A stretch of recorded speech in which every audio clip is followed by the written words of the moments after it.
So it's fine to say bull on television, but when I say bull, I get this. How does that work? But people, I do appreciate the unpredictability of Monday Night Raw. We got matches like Andrade versus the one and only Eric Young, Roman versus my favorite WWE wrestler, No Way Jose, and even the Viking Raiders versus Mark and Mitchell. Yes, people, Mitchell was on Monday Night Raw. Are you watching? Well, unfortunately, I have to. Oh my god, oh my god, oh my god, no one cares! No one cares! Welcome everybody to a brand new episode of Greatness of Raw. How are you guys doing? Not a very good show. Not a very good show because I feel like the matches were very predictable.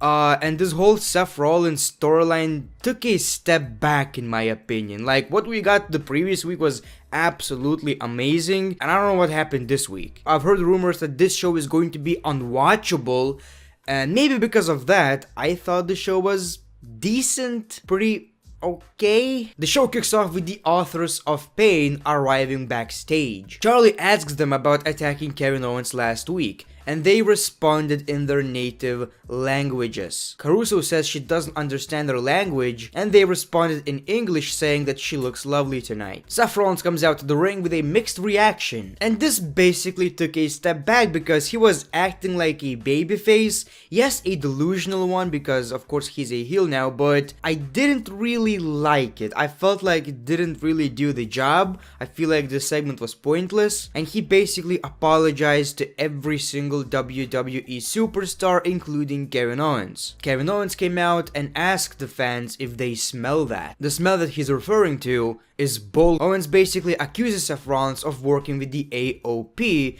and Seth Rollins promises that it has nothing to do with the AOP. The authors of Pain interrupt, and they challenge Kevin Owens and Seth Rollins to a tag team match. Rollins says he's in, but Kevin Owens doesn't really see a point of tagging because at the end of the day, he's still going to be attacked by all three guys. Rollins had enough of it. How dare you disrespect Seth Rollins? And it's so obvious that the AOP are working with Seth Rollins. They did nothing to the guy, and the AOP left as well. Lana comes out and begins her promo, but Owens starts yelling at her, saying that no one cares, and he was basically the WWE fan community, you know. He was basically representing all of the fans, how they feel about the storyline. They interrupted each other, and it was actually a pretty funny segment. She calls him a basic pizza and candy eater and talks about Bobby Lashley, the only man she's ever been with. Oh, okay. Then of course we got the match, Bobby Lashley versus Kevin Owens. Not a marquee match, you know. I don't think there's a marquee Bobby Lashley match in the WWE right now. Maybe except for Bobby Lashley versus Brock Lesnar. Even that would not feel as important right now. Anyway, I don't think the match was very good. Of course, it ended in disqualification because of the AOP interference, and they basically attacked Kevin Owens. Lashley says he only cares about protecting Lana. The fans booed the crap out of this whole segment. She says she's tired of the boos. Fans started booing even more. They had a couple of officers, but Rusev interrupts. We got a big kick as Lana looks. They then disrespected the officers, so they were the ones taken away. I don't know, man, this whole thing is crazy, it's stupid, but Rusev is over, so maybe that's good, I guess. It's kinda crazy that the man is still over even with this crazy, stupid rivalry. Now, you may find this storyline stupid just like I do, but you need to understand one thing. These videos get the most views on YouTube, I'm not even kidding. Some of the matches get like 200,000, 300,000, some segments get 1.4 million. These segments with Lana and Rusev get over 2 million views and sometimes even way more. So they're doing something right. It's so bad it's actually interesting to see what's gonna happen next. We got Drew McIntyre versus Akira Tozawa. That was obviously a predictable match, another predictable match that I forgot to mention. So it wasn't a bad one. You know, Drew McIntyre is great, Akira Tozawa is lately having very good matches, and he sold that Claymore perfectly. So Drew McIntyre wins the match, and after the match, he says he has a problem with Randy Orton, and that was actually a very good promo. He says that Randy Orton is stupid, stupid, stupid. He calls out Orton again, and this time the music hits.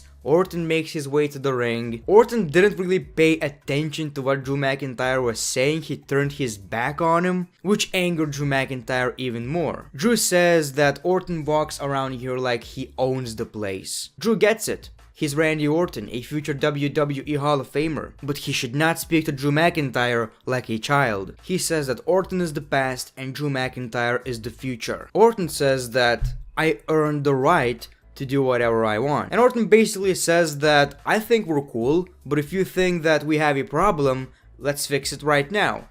The OC interrupt. AJ is still very angry about the loss. They just want to get their hands on Randy Orton tonight. Drew McIntyre says that it's not his problem, so he leaves the ring. They start attacking Randy Orton. We got a 3-on-1 attack, and that was also very predictable. Ricochet came out for the save. Humberto Carrillo came out for the save, and then Rey Mysterio. So we got a brawl, and this basically set up a main event between the OC, Humberto, Rey, and Ricochet. Randy Orton says that he appreciates the help, but he didn't need it. I kinda like it, people. I know that babyface Randy Orton is not a very likable character, you know, fans don't really like babyface Randy Orton.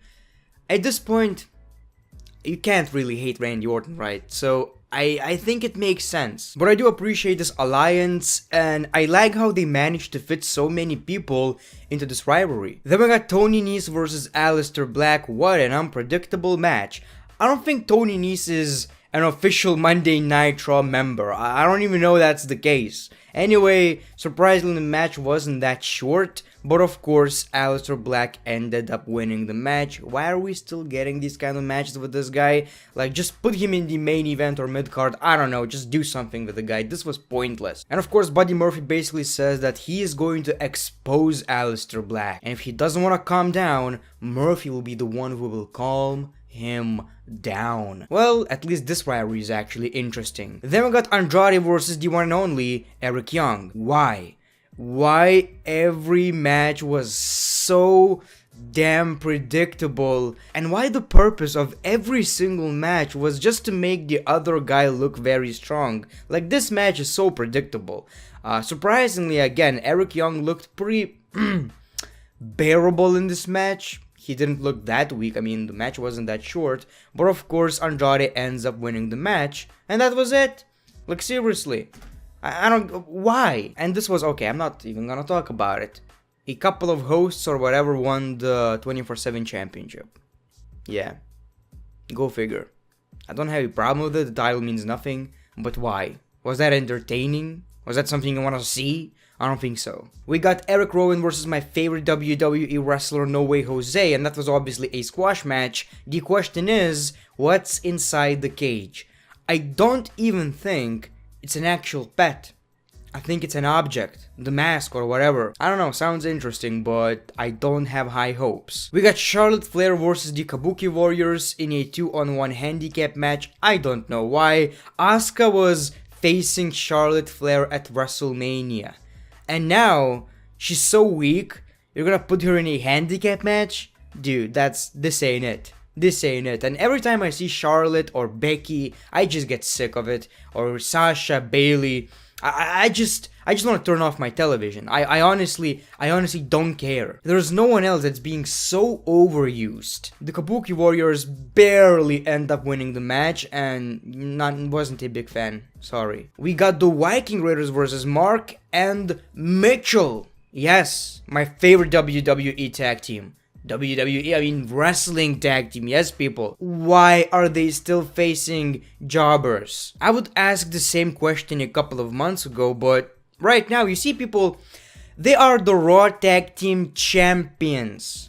Why are they facing random tag teams? It's like, yes, we want them to look strong, but we don't really trust them, so we're gonna put them against jobbers. It achieves absolutely nothing. And of course, we got the OC versus Rey Mysterio, Ricochet, and Humberto Carrillo. And that was a 6-man tag team match in the WWE. Wow, I'm shocked, people. I'm honestly shocked. Wasn't a bad match. A typical 6-man tag.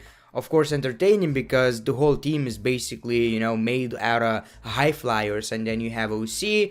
I don't really like Carl Anderson and Luke Gallows in the ring, but AJ is good, so that was pretty decent. We got a super style slash on Ricochet for the pin. So the OC won the match, and after the match, AJ is all alone in the ring. Randy Orton sneaks in and delivers an RKO out of nowhere. So the show ends with Randy Orton posing. And it's like, that was actually a pretty cool moment. I liked it. Was it a good way to close the show? Not really. But I do appreciate the fact that Randy Orton is used perfectly right now. Like, Randy Orton is one of the biggest wrestling superstars, so it's crazy that on SmackDown he was barely used. But yeah, people, not a very bad show, but very pointless. Very, very pointless, so I'm gonna give it 4.5 out of 10. But let me know your score in the comments below. Thank you for watching, and as always, the great one, peace, love, and hugs.